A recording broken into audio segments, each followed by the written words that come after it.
So this talks about a happy outcome, brilliant new ideas, having confidence in yourself, being able to move forward. I feel as if a lot of you Aquarius are in a really good place right now. These are quite balanced. You've done a lot of healing. You've done a lot of work in yourself. I feel as if this is a really good time for you being open to allow people coming into your vicinity. You're open to receive love. I feel as if your next card here is getting to know each other. So, as I said, it's a good time to be open to receive love. For those of you that have already met somebody, I feel as if this is going to be really good as you start to get to know each other. Your bond will start deepening. I feel you're on the right path with this. If you've not met MD yet, I do feel there's a good chance this month of someone coming in. I would say late November, early December. This could be at functions, Christmas parties, socialising. For those of you in America, it could be meeting somebody at a Thanksgiving reunion or, something like that.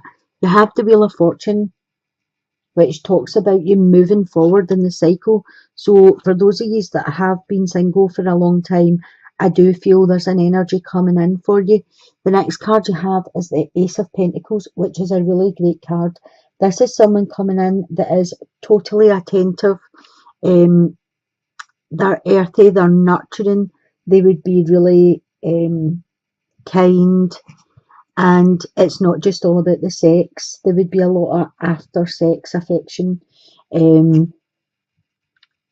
Pentacles are an earth sign. This could be a Taurus, Virgo or Capricorn coming in for you. But I feel as if it would be a really, really good match.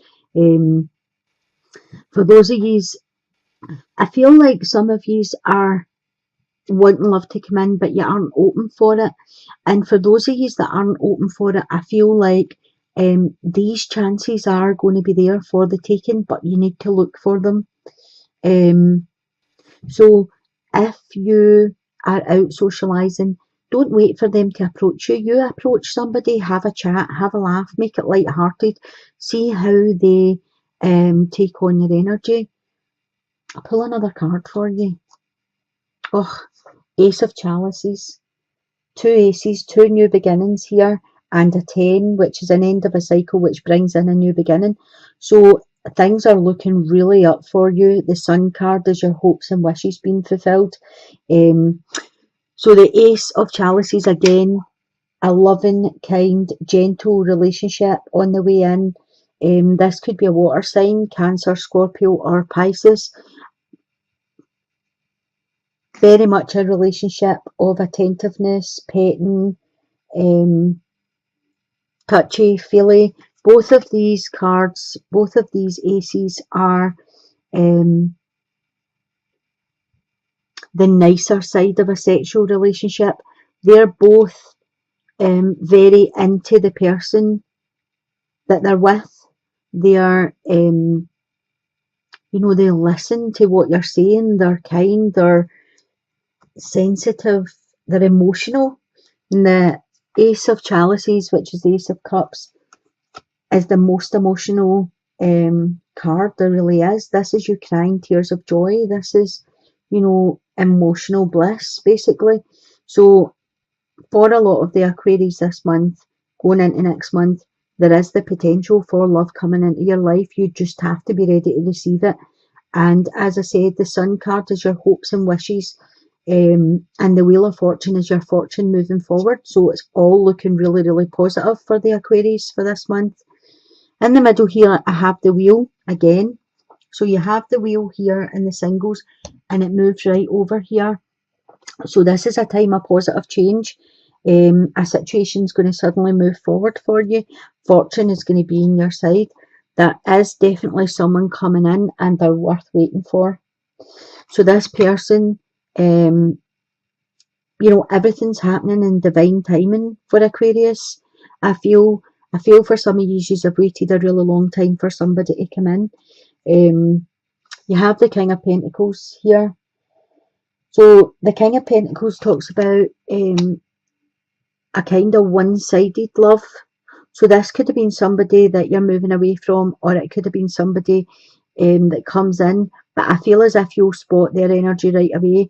And this is an energy where it's kind of a brute energy where I'm saying he because it's a king, it could be he or she decides what they want is for the taking.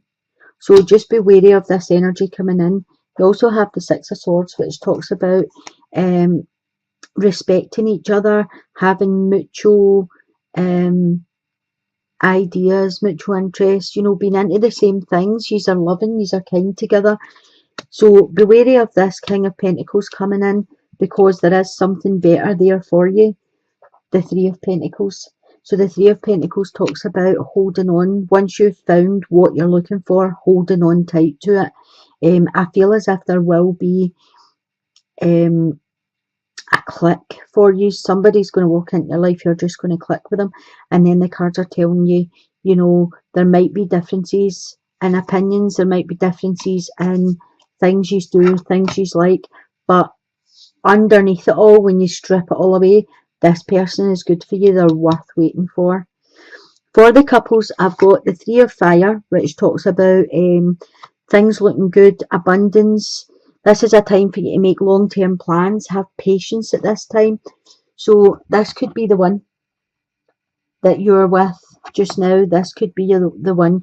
You've already met the romantic partner you're seeking. So this is a time where things are just looking very good for you. There's abundance coming in, there's stability. A 3's one away from a 4, and a 4 is a foundation, a stability. And I feel as if you have 2 7s here. You have the 7 of Swords and the 7 of Pentacles. Okay, so for those of you that are in a couple, I think it's time to start asking yourself questions. Why are you acting bored? Why are you acting if this person's not enough for you? You have it in your head that there's something more out there, there's something better out there, the grass is greener. I feel as if this is going to take a wee bit of work for you to get back on track here. If it's back on track you want to do, maybe there's some of you that are wanting to walk away from this relationship, but the cards are saying this could be the one. The number 7 talks about reflection. It talks about motives, talks about things being in perfect order, observation. Take a look at what's missing in your life. Take a look at,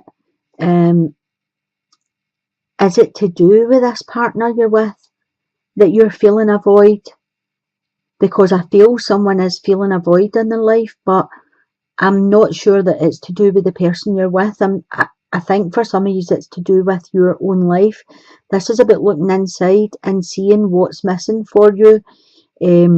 But one of you is acting bored in this relationship or uninterested. The next card you have is the Hanged Man. So for some of you that are in a relationship with a male, this could speak of him having problems in the bedroom. There could be some impetuosity there. But I feel as if you are patient and kind and gentle, this will sort itself out. I don't know if some of you are feeling, if this is a man listening to this, I don't know if you're feeling as if your partner's acting uninterested and that's why this is happening to you. Quite a lot of it is usually just about thoughts and, making things worse than they are. But I feel as if this whole situation is about patience. For some of you, I feel as if there's been a temporary pause in your relationship for something. I don't know if something happened or if there was something going on out with your relationship, work, home, other family members or something, but there's been a temporary pause in your relationship. And I feel with the Hanged Man here, you're going to have to look at things from a different perspective to get things back on track. I feel as if someone's been a bit selfish and only looking at it from their point of view. So maybe if one side of you has been having to use up most of their time doing something else out with the relationship, and the other person's feeling a wee bit left out or jealous or something like that, this is about conversations. You're going to have a look at what's going on, like between yous. Some of yous might want to have a wee period of solitude, or, you know, a disconnect, just to take a time out and actually look and see, try and think about the positives and the negatives. Write down everything that you love about your partner and write down what's annoying you, and then try and remember back to when you met, what you loved about them, and just see if it matches up, that you still love the same things, and then put it into perspective and look at it from a different position. I'm going to pull a wee card from the Whispers of Love for you and see if we can get an overall message.